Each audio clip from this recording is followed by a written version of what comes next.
Your lawnmower's blade attaches to the blade adapter. The adapter slides onto the engine's output shaft. Over time, the blade key can wear, causing the blade to wobble. If the blade strikes something hard, the engine shaft key can be sheared off. Replacing the adapter is a repair that you can do yourself, and I'm going to show you how. Hi, I'm Mark Socha.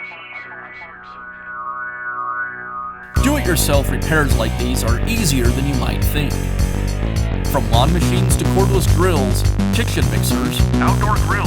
our how-to videos walk you through each repair from start to finish. So doing it yourself means never having to do it alone. Let's get started. I'll begin by tipping the lawnmower back so I can access the blade.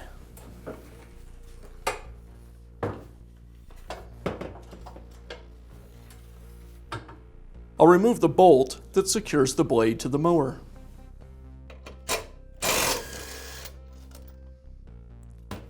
With the bolt removed, I can remove the support, the blade, and the adapter.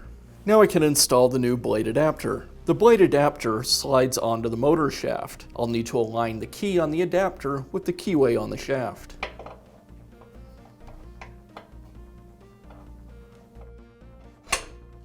To install the blade, I'll align the special cutout on the blade with the key on the blade adapter. To install the blade support, I align the nubs on the support with the holes in the blade.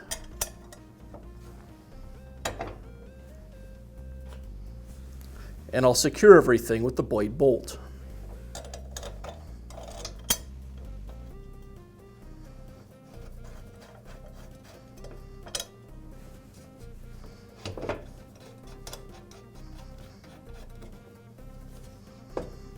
The blade bolt needs to be tightened to 45 foot-pounds of torque.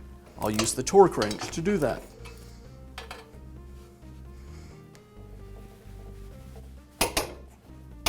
And that's all it takes to install a new blade adapter on your lawnmower. Be sure to check back often for new videos and expert advice. If you found this video helpful, give us a thumbs up And leave a comment.